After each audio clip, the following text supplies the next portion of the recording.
Suns fans, this is Suns latest. I am Rich Rubin. Here is the Lucky Suns autograph from the ball from 1977. This is Alvin Adams' autograph.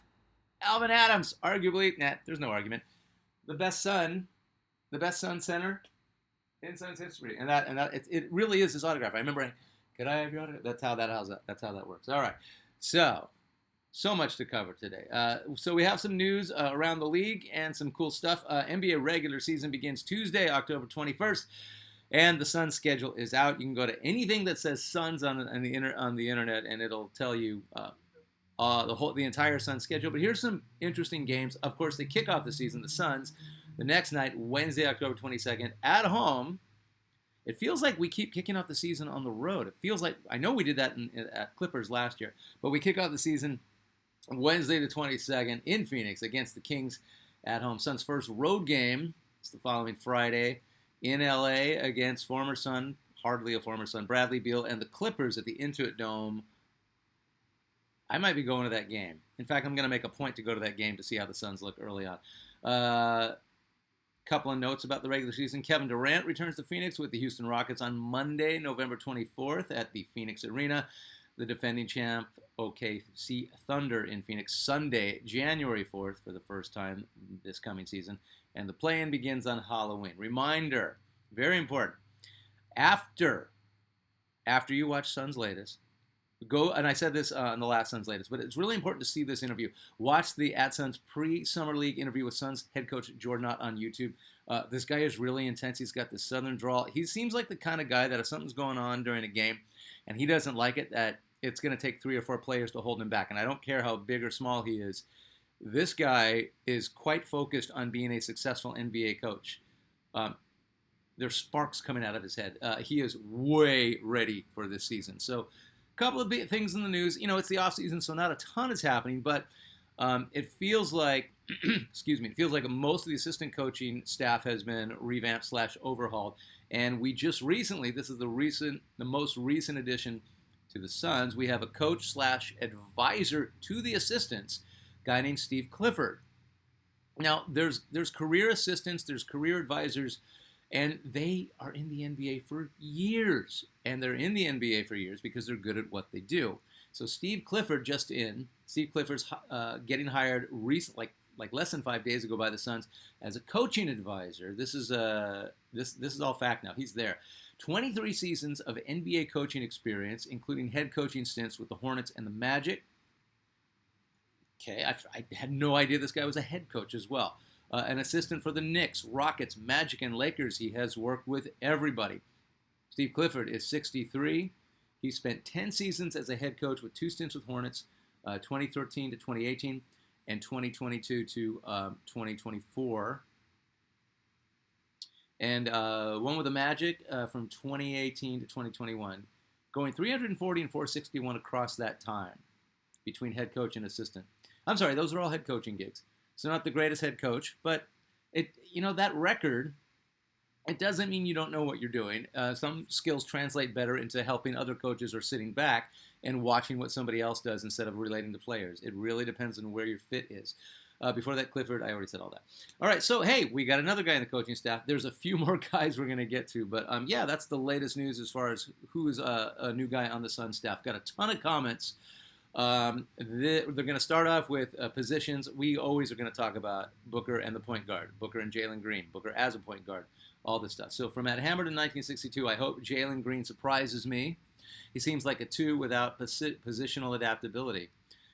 We haven't seen what he can do, and Houston just used him primarily as a scorer, so we don't know. That will be targeted by every offense we face. Yeah, that's an issue. A very poor man's version of Bradley Beal. Why would he be a poor man's version of Bradley Beal? Bradley Beal is a poor man's version of Bradley Beal, and he's not on our team anymore. So let's look to the future of a younger, more healthy, probably more moldable guy like Jalen Green than Bradley Beal. I don't see the fit. Okay. And I'm just not feeling that Book and Green will complement each other. I think Coach Jordan Ott will see that way before we ever even thought of it, and he's going to figure out a way for them to coexist or find out a way for Jalen Green to sub in for Booker. But I think the perception is if you got this guy as the main focus of the Kevin Durant trade, you have to start him. I also agree. I don't think it's a great fit. Jalen Green may surprise us. From at Monkey Touch, you say Jalen Green can only play the 2. I said he is a 2. I didn't say he can only play the 2. Again, we don't know what this guy can really do with a different coach and a different system, playing alongside somebody like Devin Booker. But Booker can play the 1. Booker, Jalen, Dunn, Oso, Fleming, Nigel, Williams. Maybe Brooks can play the 4 in a small lineup. Hey, Monkey Touch, I said the Suns will try to get Green to buy into playing point guard, and that Booker can play point guard. I don't want him to. His best seasons were with Ricky Rubio and Chris Paul. That is when Booker, with Rubio in the bubble, that is when Booker really started to come into his own. He was always a scorer. He could always score. But that's when he sort of became a leader and sort of realized his role for real as a Suns player. And the Suns destroyed it in the bubble. And they went on to do, well, we all know with Chris Paul. Why? Because the Suns and Devin Booker had a true point guard next to Booker. It's as simple as that. Said it over and over and over and over and over. Legit point guard allows Devin Booker to be Booker. I'm not going to say, well, I'll say it again, but not right now. From Andrew W. Ruiz, 9803. I'm not sure why you are all so high on Josh Giddey. He's not someone I want here and is not someone I see much value in. For God's sake, can we please go after a traditional point guard with upside, like a Trey Jones? Or a defensive veteran point guard with real leadership capability and a championship pedigree like Drew Holiday. You're saying he's not someone you want here. Well, the rest of the league would like Josh Giddey on their team. I'm going to go with the rest of the teams in the league. You make some good points though. Giddey would fit well with Book. I'll die on that hill. I can't really put my finger on it. I have a feeling Giddey would be easy to coach and to tell, you need to defer to him. Play better defense, facilitate, and get Book the ball. And if he doesn't have it, shoot a 3. I have this thing about Giddey where I just think he would be a really good fit with Book. I love Drew Holiday. I have said this anytime Drew Holiday is brought up. I love Drew Holiday. I wanted him on our team 15 years ago, but the Celtics dismissed him pretty quick. Not just for contract reasons. They dismissed Porzingis pretty quick. Not just for contract reasons. These guys are older, and Porzingis, obviously, his whole career is more about injuries and how well he plays. But Drew Holiday recently has been getting injured a lot, and he had a horrible year for the Celtics previously. What is he, 35 now? And this is hard for me to say because it's the nature of how he plays. Tough, hard-nosed, defense, just physical, and it's not the years for a guy like Drew Holiday. It's the mileage. It's not even the years in the NBA. It's the mileage, the way he plays, the way you want him to play. It's what makes Drew Holiday is what gets him at 35 years old. He's not as durable as he used to be. Now, if we get him cheap as a backup, we can't. But if we could, if for some miracle Drew Holiday is available and the Suns can make it work, I'd take him in a second. I'd deal with the injuries. Would you rather have an injured Drew Holiday sometimes playing, or an injured Bradley Beal sometimes playing? I want Drew. I wanted him in the first place. I never wanted Beal. Not the years, it's the mileage. Andrew Ruiz gets back to me. I'm not sure, but if we are trying to get Chris Paul back, is Drew not a better or equal choice considering he got 2 of them fangs and recently too? As I said, I think Drew. Better or equal makes sense, but I already answered the question. From at Jude's Junk Comics 3283, pick a side. Did you want Ayton or Luka at the draft? I wanted Ayton. I've said so. A few of us yelled as loud as we could for Luka, and the fan base slammed us. Okay, please give us our flowers. Here are your flowers.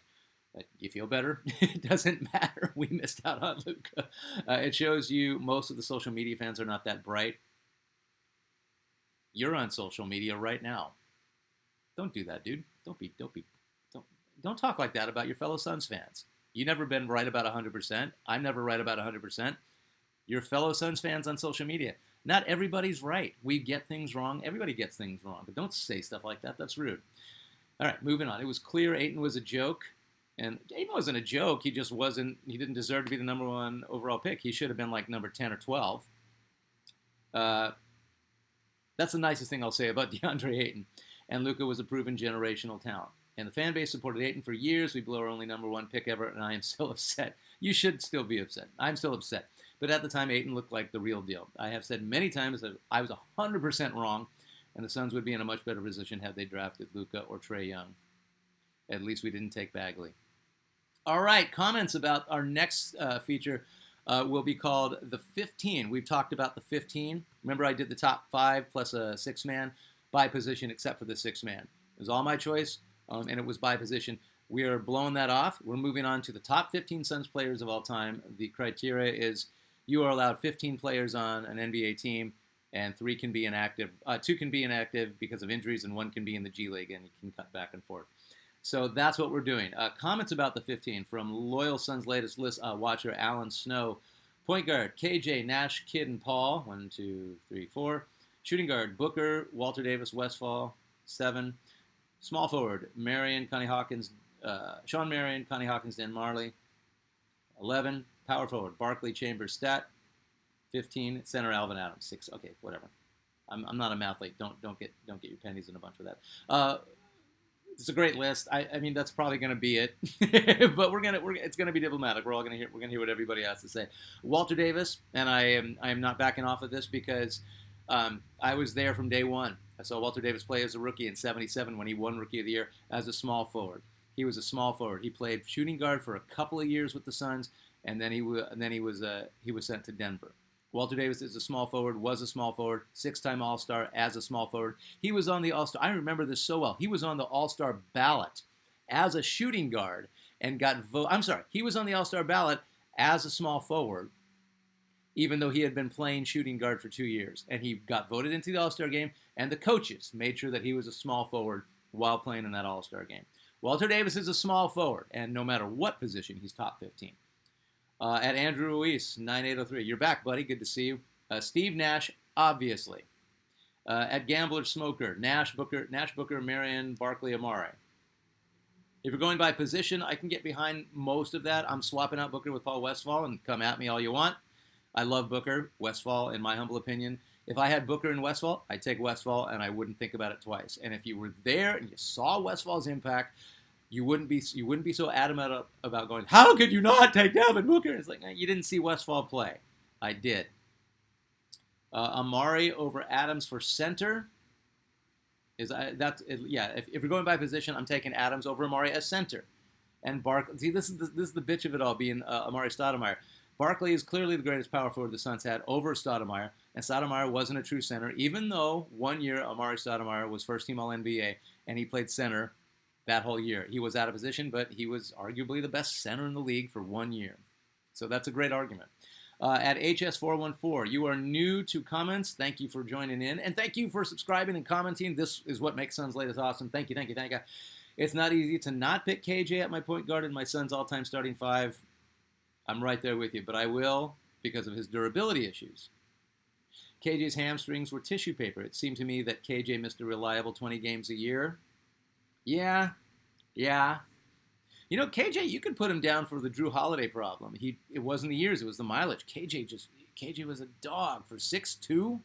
Oh my God, KJ was so freaking strong and a underrated defender. Better defender than Nash, but HS414 says, so I'll pick Steve Nash.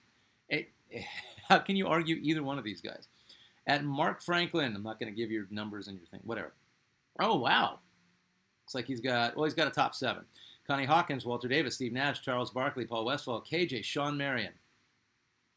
Left out some favorite heroes. Okay, so he's doing the 5 by position. I said, you've got Matrix over Amari Stoudemire? There's an argument for both. It's just that Stat was a first-team All-Pro and a second-team All-Pro a couple of times, and Matrix was three times All-Pro third team. How do you lose with either of those guys? You're not going to miss a beat. Alrighty, so let's move on to the 15. Thank you for your comments. I mean, this is going to help this next segment, the 15. So we told it's 15 total players on the current roster, 12 active, 3 inactive. We are in the process of picking the Suns' all-time 15, not by position and not by rank. We're going to pick 15, and then we're going to rank them. We've gone over the requirements. So far, we have, mostly because of your comments, 1, Devin Booker, 2, Charles Barkley. Picked Kevin Durant the other day. Number 4, couple of comments, and we just got done talking about him. Obviously, in all caps, Steve Nash. So we are almost a third of the way done with the 15. Devin Booker, Charles Barkley, Kevin Durant, Steve Nash. How do y'all feel about Kevin Durant being part of the 15, even though he was only here for a minute? highest scoring average in the history of the Suns for a single season. All-star, second team All-Pro. I mean, in the short time that he was here, made the playoffs once. Didn't make the playoffs last year. Not entirely his fault, but there's arguments for that. And he was Kevin freaking Durant, you know? So I got to put him on my 15. I have to put him on my 15. The most recent was Steve Nash. We are at 4 for the 15. That is it. Send me your comments right here at Suns Latest. Thank you for subscribing. We are pushing 500 subscribers in a really short amount of time. So thank you. Thank you, Fan Arch. Let's keep doing this. Let me know who you think is the next selection for the top 15, and we'll do this again really soon. Thanks for watching Suns Latest. I'm Rich Rubin. Later.